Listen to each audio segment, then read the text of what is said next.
They told me not to look too long, not because I would go mad, not because the ghosts would scream, but because once you truly see them, they see you back.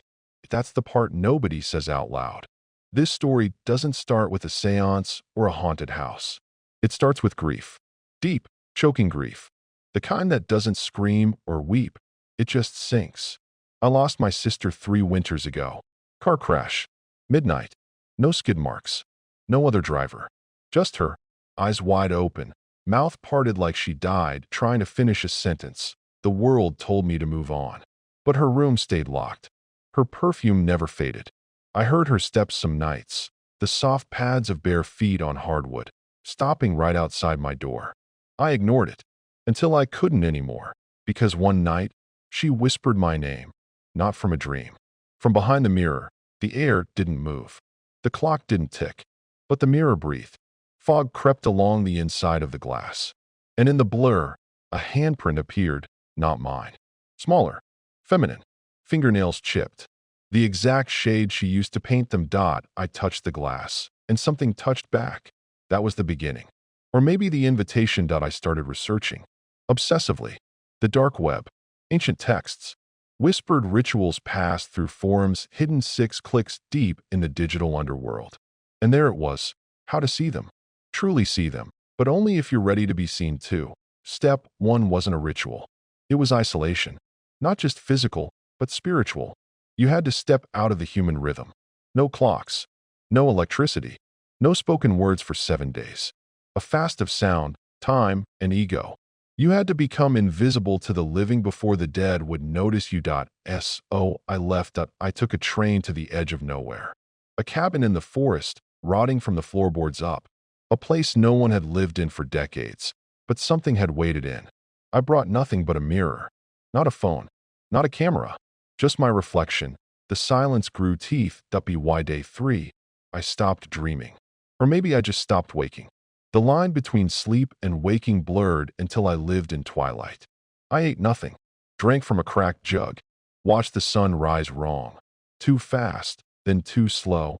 And on the 7th night, the mirror blinked. Not a trick of the light. Not a figment. It blinked. My reflection closed its eyes before I did. And when they opened again, it wasn't me. It looked like me, but older, hollowed, as if grief had eaten its way through the bone. And it raised its hand and pointed behind me. I turned. Nothing. But when I looked back at the mirror, they were there.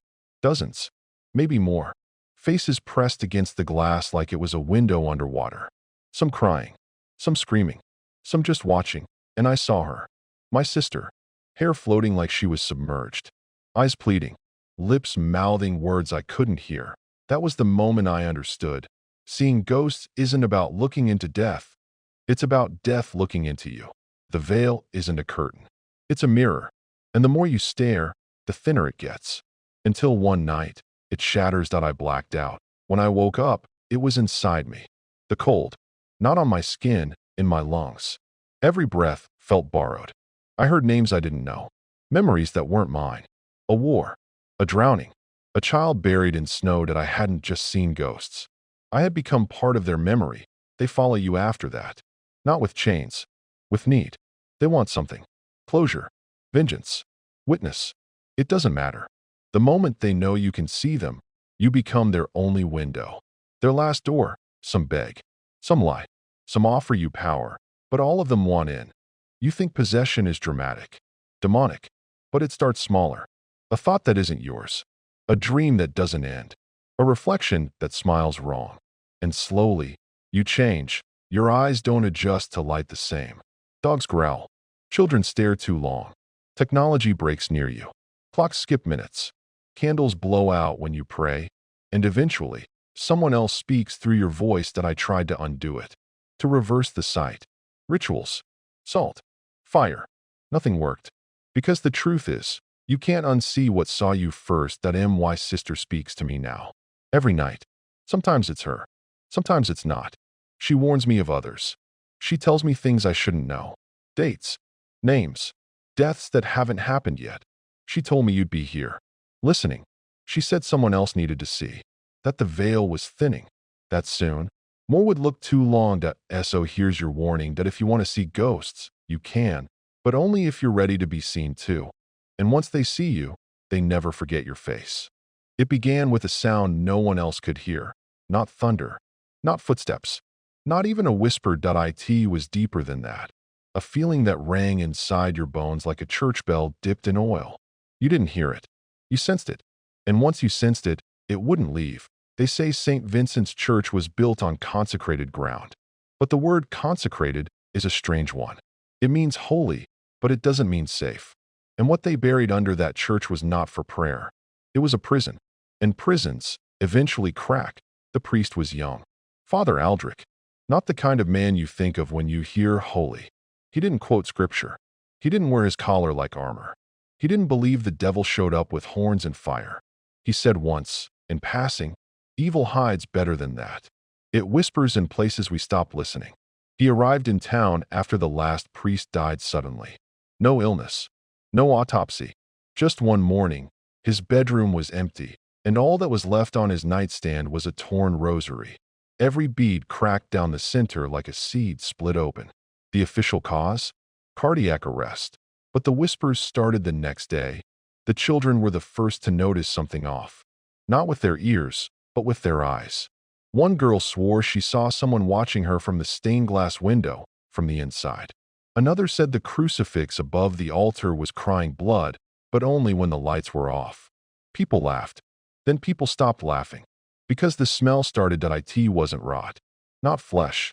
It was older, like soil soaked in secrets. It drifted up from the basement beneath the chapel floor, a basement no one had entered in 50 years. The door had been welded shut decades ago, with no explanation in the church's records. When Father Aldrich asked the diocese, they told him it was a structural hazard. But when he finally cut the weld himself, alone, late one night, guided only by the kind of instinct that ruins men, what he found wasn't foundation rot or mold. He found stairs. They descended far deeper than any church basement had the right to go. Stone, hand-chiseled, older than the bricks around them. The deeper he went, the less his flashlight worked. The batteries were fresh, but the darkness down there, it ate light. He said it was like trying to shine a torch through black velvet. You could feel it pressing back. The walls were covered in scratches.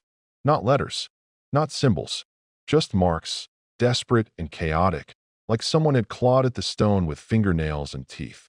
And halfway down, he found the first statue. It wasn't a saint. It stood 9 feet tall, headless, arms outstretched, covered in wax.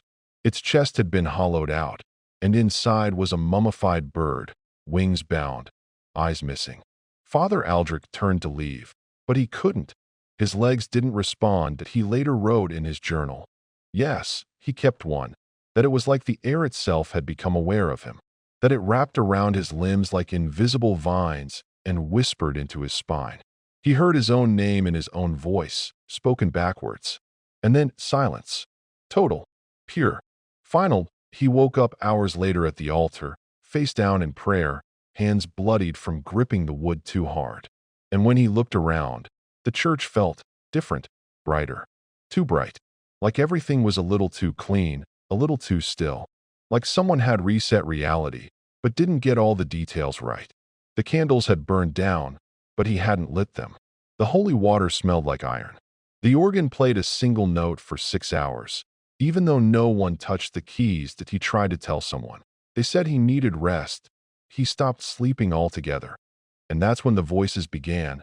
They didn't speak in threats. They didn't curse. They asked questions. Where's your faith? What do you believe? Who do you belong to now? He said they weren't trying to scare him. They were trying to teach him. Like something in that basement wanted him to understand. He started preaching differently. More fire. Less grace. He told the congregation, there are places your prayers can't reach. And something else listens when God sleeps. People stopped coming. Except for a few.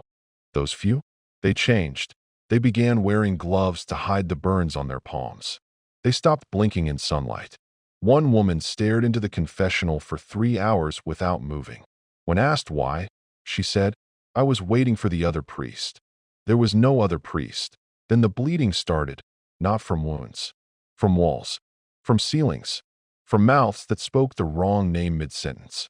A little boy said he saw a staircase in his dream, one that went down forever, and a woman at the bottom who held her own face in her hands like a mask. Father Aldrich tried to close the basement again, that he sealed it, re-blessed it, salted the threshold, burned incense, and screamed in Latin until his voice broke. But the door didn't stay shut. Every morning, it stood open, wider, waiting, but that's when he vanished. And oh note. No blood, no scream, just a single slipper left outside the basement door, facing downward. His journal was left on the altar, open to a page with only one sentence, written in ink that bled through 3 pages. I didn't go down. It came up. Now, they say no one enters that church after dark. But I did. I had to. My sister was one of the faithful, the ones who changed. She stopped speaking. She painted her windows black. She said she had a second soul now, one that walked when she slept, that I needed to know what happened. I needed to know if Father Aldrich was dead, or worse. When I entered the church, the air was cold. Not temperature cold, grave cold, like something had been preserved for centuries and just woken up. The pews had claw marks on them. The confessional door was shut, but something inside was breathing. I didn't open it. I went to the basement door. It was open. The stairs were wet. Not with water, with tears. I swear to you, the air wept. Every step I took felt like stepping into a mouth that didn't want to chew. It just wanted to hold me there. The deeper I went, the louder I heard it. Not noise. A heartbeat. Not mine. The statue was gone. In its place stood Father Aldrich, or what used to be him. His eyes were all black. Not demonic, emptied. Like someone had drained the soul from them drop by drop. His hands were outstretched, and he whispered, "It shows you what you're ready to see. The deeper you believe, the deeper it digs." Behind him, the wall pulsed. It was alive. Not metaphorically. It moved. It breathed. It opened, and inside something looked at me. Not with eyes. With understanding. With recognition. Like it had been waiting for me. I ran. But I never really left. Because now, I hear it. Every night. A heartbeat. A question. What do you believe? Who do you belong to now?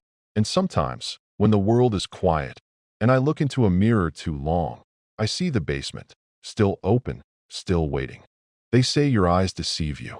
But what they don't say is that they're trying to protect you.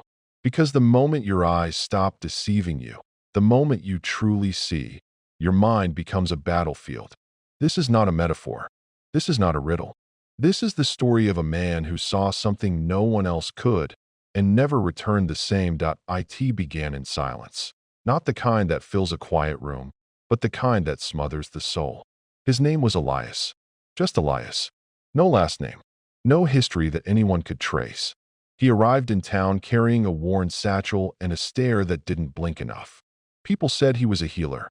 Some said a heretic. But those who looked too long into his eyes, they swore they saw something in him that wasn't human anymore. And maybe they were right. Elias rented a room above the old tailor's shop. The kind of place that holds on to cold even in summer.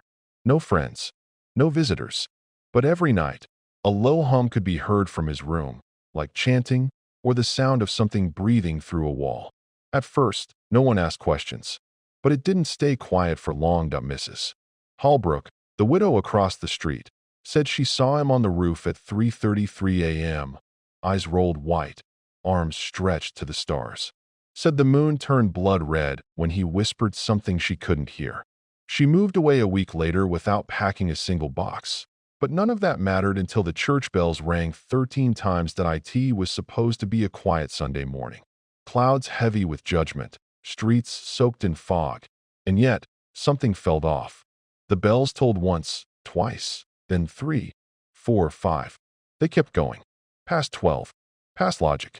And at the 13th chime, every dog in town started howling as if something ancient had woken up. That's when they found the boy, Caleb. 11 years old. Eyes wide open. Mouth locked in a silent scream. Sitting in the pew of an empty church, holding a torn page from a book no one remembered printing. A page that read, in dripping black ink, "He who opens the gate must never blink." The townsfolk blamed Elias. Of course they did. Who else? The outsider. The strange man who spoke to shadows and walked between midnight and morning. But the sheriff, an old war-hardened man who didn't scare easy, said something strange the moment he entered Elias's room. He said, "He's not here." But something is. They found symbols carved into the wood beneath the bed. Circles inside circles. A triangle with an eye in its center. Burn marks that smelled like sulfur and pine needles. But Elias was gone. No signs of struggle. Just the open window and a note pinned to the wall with a needle made of bone. It said, "To see the world as it truly is, you must first become invisible to it." And then, just like that, disappearances began. First, the cats. Then the birds. Then the wind stopped blowing on certain streets. The town square grew colder each day, even as summer marched on. People reported hearing whispers in their walls. Some saw mirrors fog up with words written backward. A child drew a picture of Elias standing in her closet, holding out a third hand from his chest. And then, the dreams began. Those who had seen him, even once, began dreaming the same dream. A stairwell spiraling downward forever, lit only by a flame that never moved. They descended, slowly, painfully, and at the bottom, a door. No handle, just a keyhole that looked like a screaming mouth. They all woke up at exactly 3:33 a.m. Doctors couldn't explain it. Priests left town, and the town itself changed. The fog never lifted again. Sunlight felt artificial, like a stage light pretending to be God. And that's when I came in. Not because I was brave, but because I had nothing left to fear. My brother was the first to vanish after Elias disappeared. Then my mother forgot her own name. I've seen the handwriting in her old Bible change overnight. I've seen my own reflection blink after I walked away from the mirror. So I went back to where it all started. His room. Everything had been sealed, locked, condemned. But I found the key. Not in a drawer. Not under a floorboard. In my dream. That same stairwell. That same door. Only this time, it opened. Inside was no furniture. No walls. Just darkness, breathing softly, like lungs too large to fit in the human world. And in that darkness, a whisper. "You opened your eye. Now close your mouth." I couldn't scream. I couldn't run. But I could see. I saw shapes, tall and draped in lightless cloth. Faces stitched where their chests should be. They turned toward me not as one, but like dominoes collapsing toward infinity. And in the center, Elias. But it wasn't him. His face that rippled, like water held in place by will alone. His voice came from behind my own teeth. "You came looking for the truth," he said.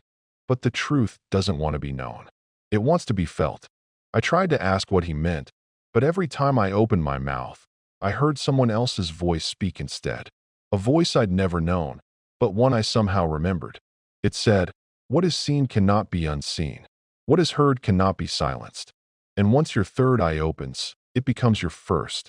That's when I understood. Elias hadn't vanished. He had transitioned. Not into death, not into madness, but into something beyond human form.